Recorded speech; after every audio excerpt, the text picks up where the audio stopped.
اس کے اندر ہونے والی خرافات جو آج لوگوں کے اندر پائی جاتی ہیں، طرح طرح کی عجیب و غریب افواہیں لوگ اڑا دیتے ہیں تاکہ مسلمان جو ہیں وہ گمراہ ہو جائیں، مسلمانوں کا علماء پر اعتماد اٹھ جائے، مسلمانوں کا مساجد سے مدارس سے تعلق ختم ہو جائے، وہ جہالت کے اندر اتنا پھنس جائیں کہ ان کو کسی سے رہنمائی لینے کی ضرورت نہ پڑے۔ جہالت پھیلانے کا سب سے بڑا جو آلہ ہے آج کے دور کے اندر وہ سوشل میڈیا ہے۔ سوشل میڈیا پر ہی آنے والی ایک بات کہ رمضان مبارک کے آخری جمعہ کو 4 رکعت نفل اس طرح ادا کیے جائیں کہ ہر رکعت کے آخر میں 100 مرتبہ یا 500 مرتبہ یا آخر میں 1000 مرتبہ درود شریف پڑھا جائے تو پچھلی ساری زندگی کی نمازیں قضا ہو جاتی ہیں۔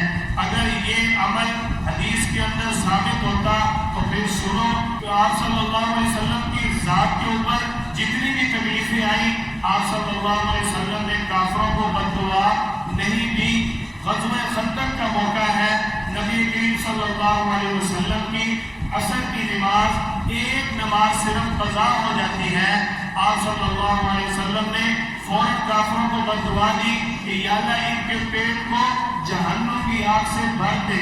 اگر یہ عمل شریعت اسلام کے اندر ثابت ہوتا آپ صلی اللہ علیہ وسلم اپنی ایک نماز کی خاطر ان لوگوں کو بد دعا نہ دیتے جو آپ صلی اللہ علیہ وسلم نے ساری زندگی مشقتیں اٹھائی تھی۔ تو یہ نفل اور یہ رکعات اگر اسلام کے اندر ہوتی تو صحابہ کرام سے ثابت ہوتا، ائمہ کرام سے ثابت ہوتا، تابعین تبع تابعین مجتہدین صوفیاء اولیاء اللہ علماء سے ثابت ہوتا۔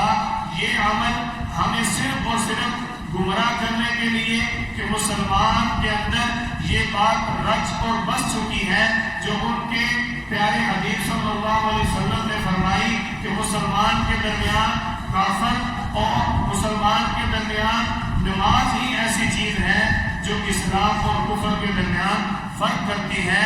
اس چیز کے اندر ہمیں گمراہ کرنے کے لیے یہ بات سوشل میڈیا پر پھیلائے گی۔ آپ علماء سے رابطہ رکھا کریں، سوشل میڈیا جتنا بھی استعمال کریں، ہر بات پر عمل کرنے سے پہلے اپنے کسی تعلق والے عالم سے ضرور پوچھ لیا کریں۔ قرآن پاک کے اندر اللہ تعالیٰ نے اس چیز کا امر فرمایا ہے، فَاسْأَلُوا کے الفاظ ہیں۔ بات کو مختصر کر رہا ہوں۔ دوسری جو ہماری آخری جمعہ کے حوالے سے خرافات لوگ پھیلاتے ہیں کہ جی آخری جمعہ کے دن جو نیا سوٹ پہنا جاتا ہے اس کا قیامت پر دن کوئی حساب کتاب نہیں ہوگا، اس کا شریعت کے اندر کوئی ثبوت نہیں ہے۔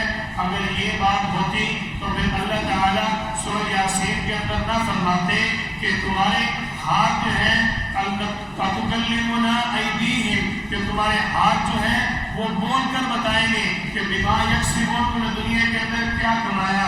الْيَوْمَ نَخْتِمُ عَلَىٰ أَفْوَاهِهِمْ تمہارے منہ جو ہیں وہ بول کر بتائیں گے اس دن کہ تم نے دنیا کے اندر کیا کمایا۔ اگر ہم یہ کہیں کہ حساب کتاب نہیں ہوگا گویا کہ ہم اللہ کے حکم کا انکار کر رہے ہیں۔ میرا اللہ فرما رہا ہے وہاں تمہارے اعضاء ہی بول کر جواب دیں گے کہ تم نے دنیا کے اندر کیا کیا، سارا حساب دینا پڑے گا۔ اور آج کا سوشل میڈیا جاہل لوگ جو جہالت پھیلاتے ہیں وہ ہمیں اللہ کے ساتھ دباؤ پر مجبور کرنے کے لیے یہ بات پھیلائی کہ تمہارا کسی قسم کا کوئی حساب نہیں ہوگا۔ کسی بھی بدعت کو کسی بھی بات کو لینے سے پہلے اپنے علماء سے ضرور رابطہ کیا کریں۔ اللہ تعالی ہم سب کی اصلاح فرمائے، صراط المستقیم پر چلنے کی توفیق عطا فرمائے۔ وآخر دعوانا الحمدللہ۔